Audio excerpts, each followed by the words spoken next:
that's why I think I love Bumble. There's an option that lets you choose. What's that? What's that sound? What's that? Is that your phone? No.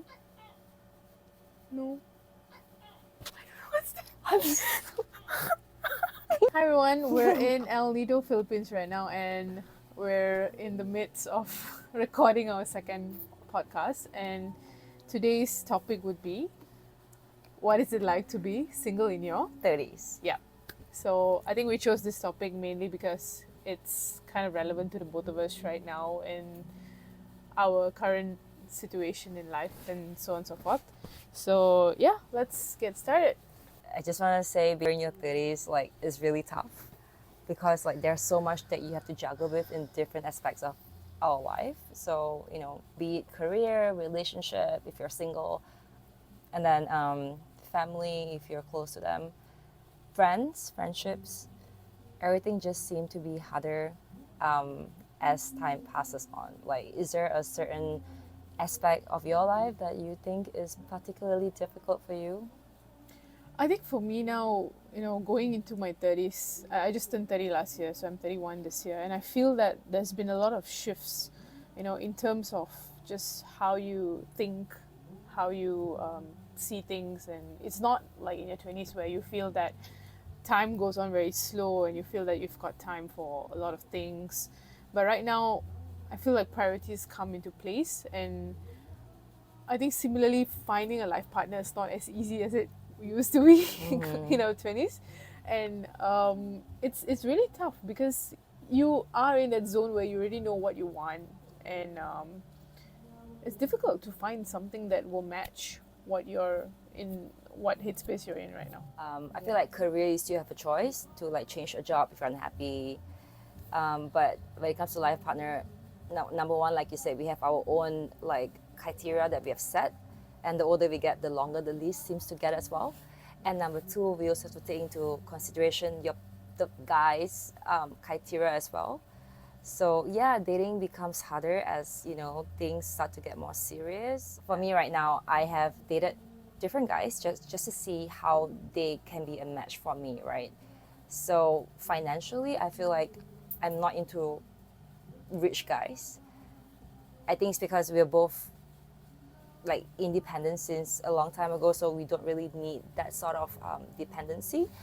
I also look at guys who are physically attractive, and then I realized, no, that's not what I wanted as well.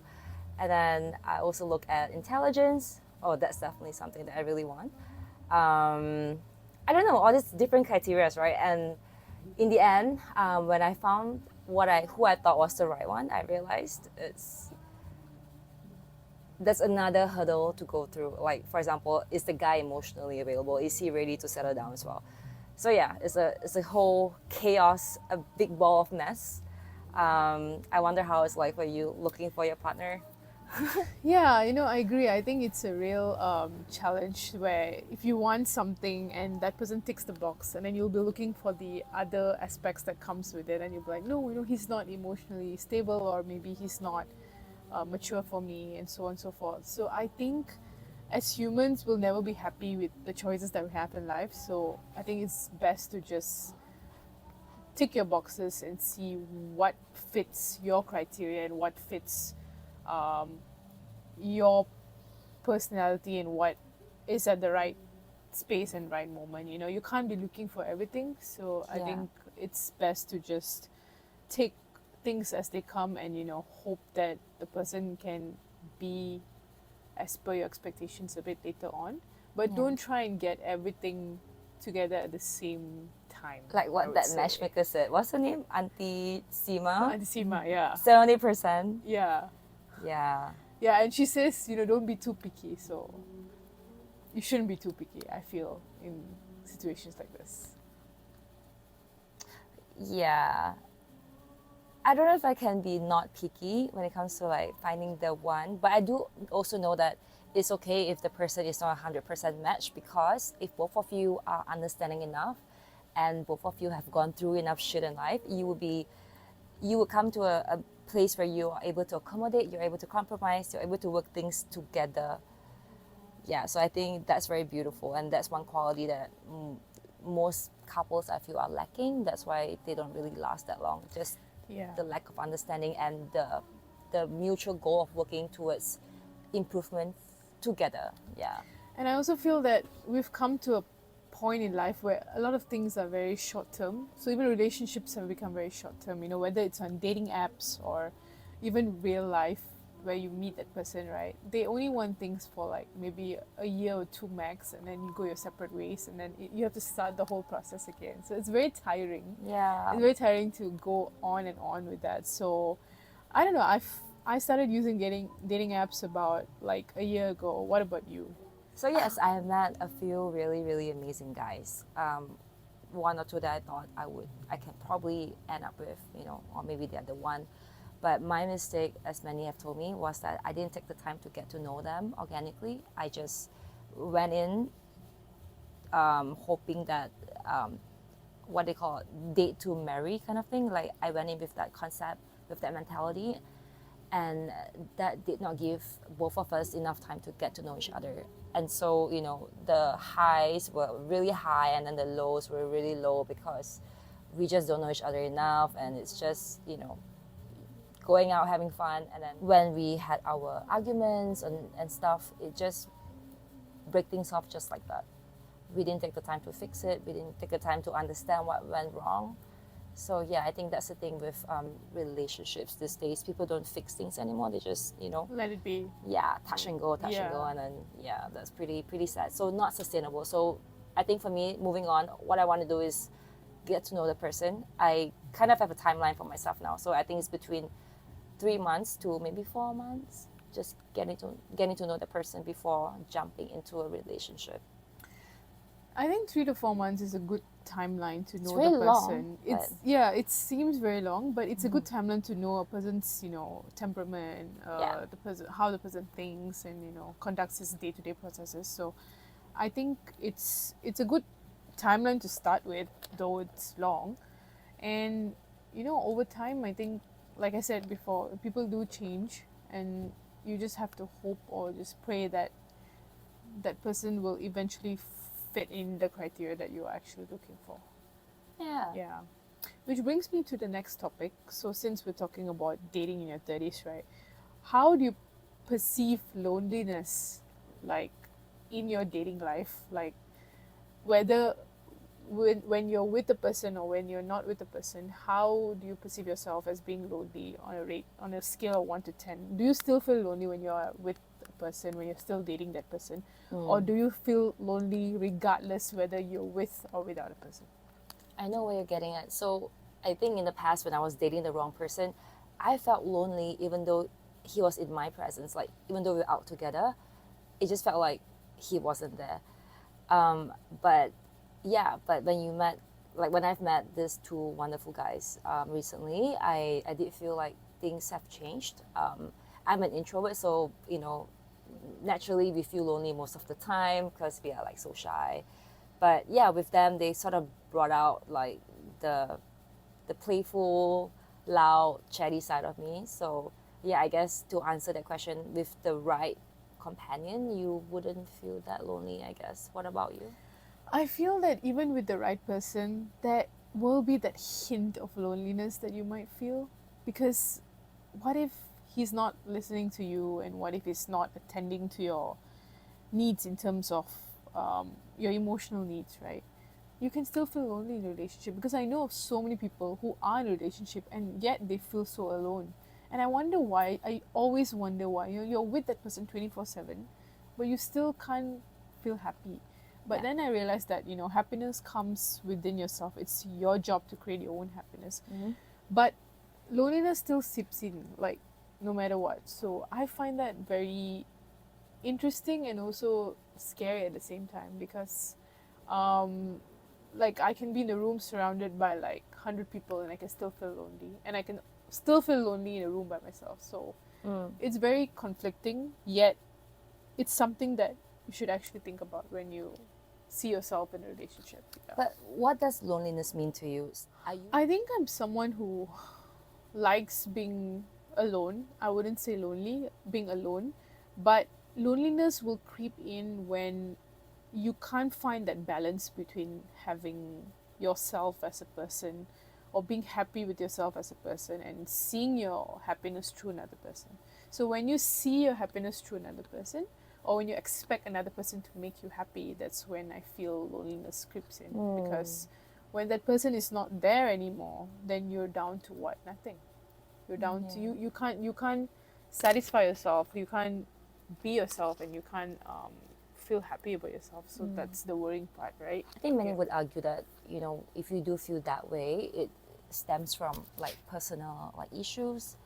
The most healthy sort of attachment is a secure attachment, where even when the other person is not around, you still feel sufficient. You still feel like you don't crave for that external need to satisfy yours. So obviously to get there is difficult, especially with, you know, with trauma and with all these different things. But I still feel like we all can work towards that point in our life where we can be like, oh, that's fine if no one's with me. I can be still happy. Yeah, it's easier said than done, but I think like it's possible. That's why you have so many cases of people in their 30s who are still single, you know, because they feel that they don't want to be with the wrong person for the sake of just being with someone. Yeah. So they rather just be alone and feel contented, you know, do activities by themselves, be independent, and just be happy with whoever they are as a person. Though I feel that it will creep into you sometime a bit later in your 30s, I feel, thinking that you may need a partner. Sure. Yeah. So that's where I think the challenge comes, especially for women compared to men. Yeah. But yeah, these are things that, you know, people don't really speak about. That's why society just wants you to settle down as soon as you can, for the sake of looking good. But nobody talks about the loneliness that creeps in a bit later in your life, Yeah. whether it's with or without a partner. You know, I think it comes in very deeply a bit later in your life. Yeah. And also I realized, like, for me, I think for you too, we didn't have to wait till later part of our life for the loneliness to creep in, right? Because I think we're feeling it right now. Yeah. We are both on our Bumble app every day, just like swiping. But yeah, like the sudden urge. Okay, I don't know about you, but for me it was pretty sudden. Like the urge to find a partner to settle down. Like, did it happen to you suddenly as well, or? I think for me, the need to date just came in very sudden, also maybe in the last 6 to 8 months. Before that, I was so against going out with people. Like, I don't know, I was just very happy with myself. Like, Okay. I didn't have this need of like going to meet new people or going out and stuff like that. And you were 29 last year and you're 30 Yeah, this year. yeah. Okay, that's so probably... you know, it just creeped in when I turned 30. So I was just wondering, like, why? But now it makes sense. It really does. Welcome to my life. Yeah. Yeah, I guess another huge influence on that is our biological clock. So for me, as someone who wants kids, I definitely want to settle down as soon as I can. Yeah, it's not the best way to move forward, but I know a lot of my friends as well, or people out there, you might be thinking, oh, I'm hitting 35, then when else can I do it if not now? So yeah, that adds a layer of pressure, you know, to the way we want to date, which is not healthy. Yeah, and that's why I said, you know, there's always timelines for everything and you shouldn't rush into things, but you just have to always keep yourself and or keep in mind that dating also has its pros and cons. Like, when you date someone, you definitely want to put forward these questions and be like, where do you see yourself in the next 2-3 years? You know, are you planning on having kids? You know, so that you can gauge and you know where this is going. Because if you're just gonna date without any form of like you know, future, I would say that it's gonna be very tough. Yeah. About the feature in Bumble where you're allowed to choose what you're looking for on the app, I think that is superb. So just like an elaboration to what you've said, you know, asking someone what their intention is so important, right? So like for me, I always intentionally swipe on people that says they are looking for a relationship. And now I think in the Philippines, I saw they have a option for marriage as well. Oh, wow. We don't have that in Malaysia, no? No, we don't have that. Yeah, it's so cool. Yeah. So that's great, right? At least you have your intentions aligned before you begin, not to waste anyone's time. Yeah, you know, wasting someone's time or just having the wrong kind of impression So I think it's best if we just set our alignment straight from the beginning and say that, this is what I want, this is what I don't really fancy. So you don't waste each other's time, and everyone will be happy. Yep, essentially. agree. So, we've spoken about a few things about dating in your 30s, and I would also want to ask you, do you think trauma has played a huge part in why we don't date as much as we used to in our 20s compared to in our 30s? And do you think that trauma is also a factor why more and more people are becoming single? So I feel like there are different kinds of trauma, right? So for me, it's definitely childhood trauma. And then, like you say, if you were dating a lot in your 20s and all of a sudden in 30s you stop, that trauma probably stems from your 20s, maybe a bad breakup or something. But for me, I've always had trust issues with men because of my childhood trauma. So I brought it along with me to adulthood, and I sort of only realized that this year, and I've seen a therapist finally about it. It was only the first session, so I will try to find out more and discover why I'm feeling what I'm feeling. Again, therapy is something that you should go for if you want to get to know yourself more. It does not mean that you have mental issues. It does not mean that you are damaged goods or something. So just if you're curious about some of the feelings that you cannot decipher, go for therapy. I think it really helps. So yeah, I definitely have trauma that I brought along with me, but I'm going to find out more. I want to tell you why exactly I'm acting this way. What about you? I think that's great, because that's one way of knowing where your pain points are and then trying to fix them or trying to improve on them, so that when you meet the person that you have a potential relationship with, you're not going to destroy it, you're not going to jinx it, you're not going to be like, what, go through that cycle again, so that it's not your fault anymore if anything happens, because you've already tried to fix that part. So I think it's good just trying to seek help and trying to discover who you are as a person. And for me, I think my trauma stemmed from having something that did not really work out for me years ago. So I feel that it was very difficult to go back into that zone, go back into that space. But slowly, I think I'm opening myself up to I would say opportunities that may be out there in terms of meeting people. I'm not really looking for anything super serious right now. It's more getting to know the person and getting to know if we align in terms of our values and expectations. And then of course we can go on further. Yeah. So I think that's pretty much how I feel.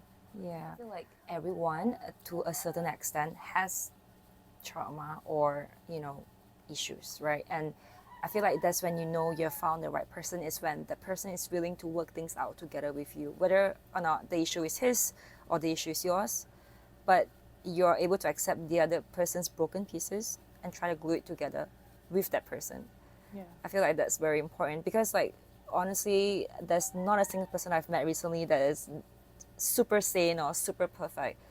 Everyone has something that they carry along in terms of baggage. So yeah, I feel like one important criteria to have when looking for a partner is being able to work things out together. That's just number one on my list. I agree. And I think doing that in your 30s is so important, so you don't carry it along in your 40s. I think in your 40s you're more into settling yourself already and looking at plans that you have post-retirement, for example. At 40, okay. At 40, yeah, things like that. Fingers crossed. But I think in your 30s is just a time for you to reflect on things like this and discover why your 20s were the way they were and what mistakes you made then. Yeah. And what you don't want to carry forward. So I think that's pretty important. Yeah, I love that. 20s are for you to make mistakes. 30s enlightenment and then discovery, fixing things. And I agree. I'm 2 years into my 30s and I feel like I have discovered so much about myself. And I feel like I've transformed into such a better person than I ever was before. Yeah. What was I going to say? I lost it. Anyway, back to you. It'll come back. So I think, in general, relationships are not easy post your 20s because you have a more guided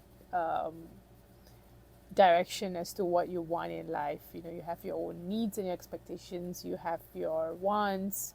So you wouldn't want to waste time, I would say.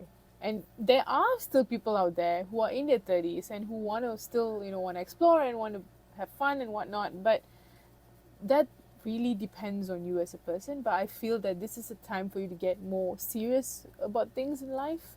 Yeah. And hopefully by then things will align the way that you want it, and the other person should also be aligned to the same movement. Yeah. Yeah. Okay, my thought came back to me, which is related to what you've just said. I feel like until you fix yourself as a human being, you have no rights to have children. That's what I feel. Because otherwise, you're going to just dump all your trauma onto your kids, and that's not fair to them. I've experienced it. A lot of people have experienced that. So use your time wisely in your 30s, in your early 30s, hopefully, to fix yourself, to get to a better place, and then settle down and have the children that you want to have. I feel like it's a beautiful process this way. Yeah, Yeah. I completely agree. I think this is the time for you to reflect and think about the endless possibilities that you can improve on and you can fix yourself for before you actually bring it on to the next generation. So yeah, I think that's great. Yeah. As a person, I think for me, firstly, is to find someone who is also on a journey of discovering himself, as I have been. And when that meeting happens or when that interaction happens, you already know that it's magnetic and you know that it's meant to be for some reasons. And hopefully things spark from there on. And we're not going to take each other out for a ride. It's more of like, you are already set in your terms, I'm already set in my terms.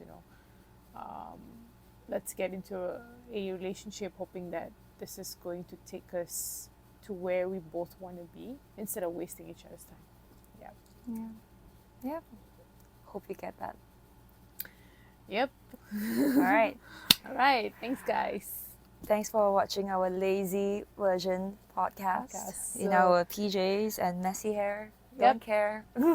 Stay tuned for the next episode. Thank Hopefully you. in Hawaii. I'm kidding. All right. Thanks, guys. Okay. That was short and simple. Yeah.